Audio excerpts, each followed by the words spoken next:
बेडुपाको बारुमासा बेडुपाको बारुमासा ओ नरण का फल पाको चेता मेरी छैला नरणा का फल पाको चेता मेरी छैला। आइए, यहाँ किलमोड़ बड़ी अच्छी हो रही है। नमस्ते जी, गुड इवनिंग। अभी हम हैं जंगल में, जैसे कि आप मेरे पीछे देख पा रहे हैं, और हम काफल की तलाश में, और काफल का एक नया वीडियो आपके लिए लेके आए हैं। साथ में एक बच्चा है हमारे साथ, और एक बहुचर्चित पर्सनैलिटी जैसे कि ललदा।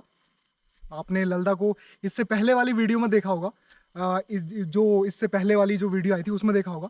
अब हम ललदा को इंट्रोड्यूस करवाते हैं और बिना समय गवाए हम चलते हैं काफल की ओर।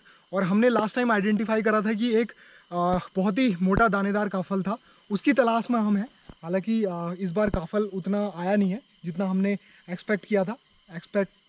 हालांकि एक्सपेक्टेशन करनी नहीं चाहिए, बट हमने जो किया था, बट उससे we do not get that type of काफल।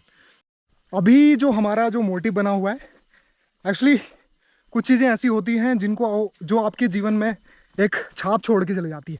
तो लास्ट टाइम भी एक काफल का पेड़ था, तो वो हमारे मस्तिष्क में घर कर गया और हम उसकी तलाश में हैं। अभी तक वो मिल नहीं रहा है। और वो काफल में एक्चुअली उसका एडवांटेज क्या था, उस काफल में काफ़ी मोटा लगता था और काफ़ी क्वांटिटी, मतलब डेंस था उस काफल की जो क्वांटिटी थी। तो उसी की तलाश में हम भटक चुके हैं, देखते हैं कहाँ पे मिलता है। Let's see. इधर को तो हम वापस आए थे ना पिछली बार ना सुमित? आओ। अभी जो क्षेत्र है ना, ये जो जगह है बहुत घनी घनी हो गई है। जब हम ग्वाला आया करते थे बचपन में, लगभग 2011 में हम पढ़ाई के लिए अल्मोड़ा शहर चले गए। जब हम बचपन में 2011 से पहले गांव में ही पढ़ाई करते थे, उसके बाद तो अल्मोड़ा शहर में चले गए पढ़ने। तो रोज़ शनिवार को हमारी अपनी छुट्टी हुआ करती थी, वो हमारी अपनी छुट्टी हुआ करती थी, स्वेच्छा से हम ले लिया करते थे स्कूल टाइम में। उसके बाद रविवार को तो तुम्हें पता ही छुट्टी होती थी हमारी, और शुक्रवार को हम भाग के आ जाया करते थे स्कूल से। हताश होना पड़ रहा है बिकॉज ऑफ जो काफल है वो मिल नहीं पाए। हालांकि कल हम थोड़ा और प्रयास और करेंगे, लेकिन एक चीज़ आपको दिखानी है। चीज़ क्या है, हमारी खेती का जो स्वरूप है वो काफ़ी विघटित हो चुका है, तो उसको दिखाते हैं आपको। धान गेहूं वगैरह सब मल्टी डायमेंशनल खेती होती थी। बस जो भी खेतियाँ सीजन के हिसाब से होती है, सीजनल जो खेती होती है वो होती थी यहाँ पे, बट आज आप देख सकते हैं ये खेत है, और ये खेत का स्वरूप है, और ये भीड़ है। दीवार को भीड़ कहते हैं, पहाड़ का जो दीवार होता है, और ये भीड़ में भी उसी टाइप का पूरा घास उग गया है। अब मेरे को ये नहीं लगता कि ये 1 साल 2 साल अगर हम इसको खोदेंगे या फिर इसमें जुताई करेंगे तो ये उपजाऊ हो पाएगी। आप देख सकते हैं कितना, मैं आपको दिखाता हूँ, बहुत ही हार्ड हो चुकी है ज़मीन, बहुत ज़्यादा। ये देखिए, बहुत ज़्यादा हार्ड हो चुकी है ज़मीन, और जड़ें इतनी खतरनाक हो चुकी हैं इसमें, इतनी मोटी मोटी जड़ें हो चुकी है घास की। नेक्स्ट टू इम्पॉसिबल है कि एक खेत बन पाए। हालांकि थोड़े बहुत काफल मिल रहे हैं हमें। आपको जंगल कभी निराश नहीं करेगा। क्यों? क्योंकि काफल तो हमें मिले नहीं, और हम आ चुके हैं हिसालू की खोज में, और हिसालू मिल चुके हैं यहाँ पे। बहुत ही ये हिसालू हैं। वाह, ललदा अपनी छोटी छोटी उंगलियों से हिसालू को तोड़ते हुए अपने बड़े से मुंह में डालते हुए, छोटे और बड़े का कैसे तालमेल कर रहे हैं। छोटी उंगलियों से निकाल रहे हैं और इतना बड़ा मुंह खोल रहे हैं कि मन कर रहा है इनका कि पूरे हिसालू के पेड़ को अपने अंदर समाहित कर ले। तो ललदा ने खा लिया है तो हम भी खा लेते हैं। और ये बच्चा है, ये बच्चा है। ललदा जो है 32 साल के हैं, और बच्चा उनके डिवाइडेड बाई 4 कर दीजिए, उतनी एज का है, लेकिन हमारे साथ तालमेल बनाते हुए चल रहा है। हम इसके साथ तालमेल बना रहे हैं। हमारा बचपना भी जिंदा है इसी की उम्र का। ये देखिए, ये देखिए कलर निकल रहा है ना, ऐसे इसको लाल लाल खाते खाते देखो होंठ हो गए होंगे ऐसे खाते हैं इसको। ये देखो यहाँ पे भी कलर लग गया होगा। वाह, बड़ा मज़ा आ रहा है। लेकिन जब पहाड़ों में गीत बनते हैं तो गीतों को ऐसे ही जोड़ा जाता है प्रकृति से। हम जब देखते हैं, या कवि का मन, या किसी व्यक्ति का जो अच्छा गीतकार होगा, गायक होगा, उसका मन ऐसे जाएगा। खैमेरे की पाई किलमोड़ू झन खाए गीजी होली काई। यानी अगर हम किलमोड़ू को खाते हैं, आप देख रहे हैं इसका कलर निकल रहा है, ब्लैक ब्लैक निकलेगा। अगर हम इसको ऐसे खाएंगे, अगर हम बहुत ज़्यादा मात्रा में खाएंगे तो हमारे होंठ काले हो सकते हैं, काले हो जाते हैं। इसका कलर ही ऐसा होता है, इसलिए करते हैं। खैमेरे की पाई किलो मोड़ू झन खाए गीजी होली काई। तो ऐसे भी गीतों में ऐसे जो गीतों को जोड़ने का काम करते हैं वो रहते हैं। आह बड़ा मज़ा आ रहा है। बेड़ू जो पकता है भादों के महीने में पकता है, वो होता है जब गुड़ाई का सीज़न होता है या कहीं रुपाई हो रही होती है, जिन स्थानों पे रुपाई होती है और जहाँ गुड़ाई होती है उस भादों के महीने में बेड़ू पकता है असल में।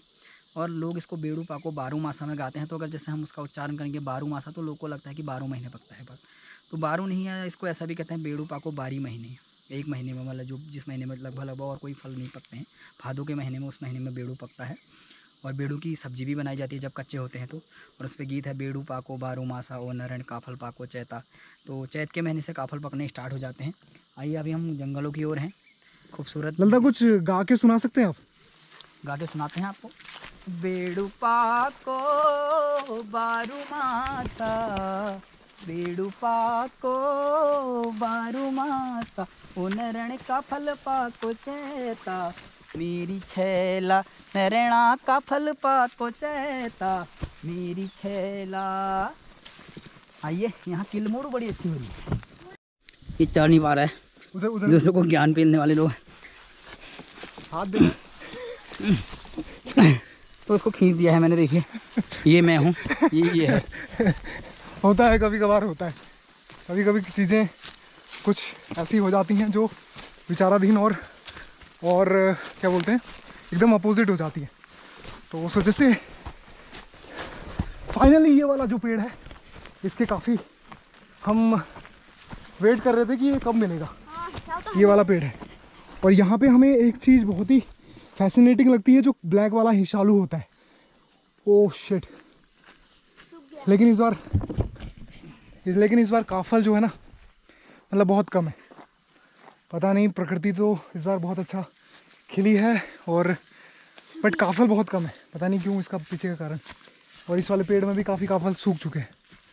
काफल की कहानी बहुत हो गई, अब कहानी हकीकत बनेगी ग्वालों की, और ग्वालों की ग्वाल पूजा की। जो पहाड़ से होंगे वो काफ़ी अच्छे से रिलेट करेंगे कि आखिर ये है क्या, और जो शहर से हैं उनको सिर्फ दर्शक बनना है और कहानी को ध्यान से सुनना है। क्या कर रहे हो? गौ पूजे? अच्छा, खाने का मन कर रहा है। खाते भी जाओ ना फिर। खाते भी जाओ। वो क्या है? तुम्हारा ही तो है। हमारी ये गौ पूज का नाम है तुम?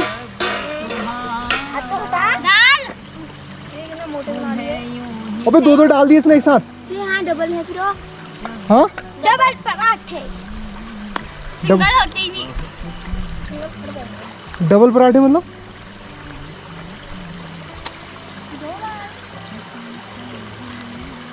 ये तू अपने मम्मी पापा से पूछ के आई है ना कि ये तेल वे वगैरह?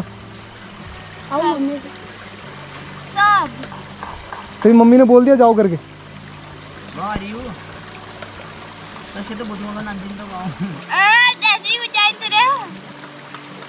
तुम हर बार करते हो ना ये सब चीजें? हाँ। कब तक? हर एक महीने में? ना तो फिर 1 साल में। वैसे ये जो गौ पूज करते हैं, ये तो इसके पीछे का ये कारण होता है कि बारिश वगैरह हो करके, नहीं? तुम्हें बताया पहले किसी ने? घर में बोले थे बारिश तो अब क्यों चाहिए, बारिश तो बहुत हो गई है। और जैसे इसको करोगे तो ये बारिश होगी क्या? क्या पता। एक बादल तो एक नहीं दिख रहे ऊपर आसमान में। होता यूं है कि पूजा में पार्टिसिपेशन ऑफ एज, उम्र की कोई सीमा नहीं होती। सीमा होती है तो सिर्फ कौन अपने घर से कितना सामान लाने वाला है इसकी। ग्वाल पूजा क्यों करी जाती है, इसको सरल भाषा में समझे तो अगर गांव में बारिश ना हो तो जंगल के माध्यम से प्रकृति को खुश किया जाता है और भोग लगाकर खुश किया जाता है। कहते हैं उसके बाद बारिश होती है। वैचारिक तो है, सोचना और जानना तो पड़ेगा। हमारा गांव आज भी किस तरह इन चीजों से जुड़ा है।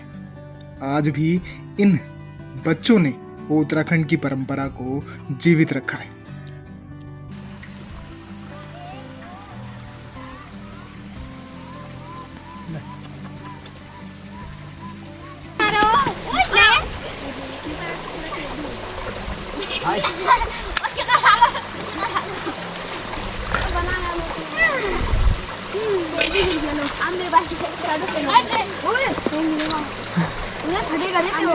बेटे तुम्हारे बस में कुछ नहीं।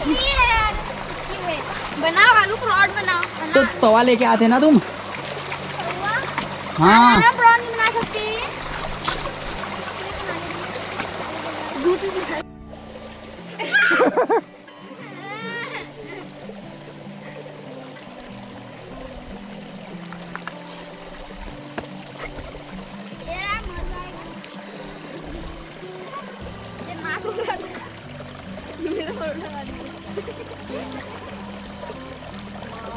ऐसे ही प्रसंग और उत्तराखंड की तस्वीर को हम आपके साथ साझा करते हैं।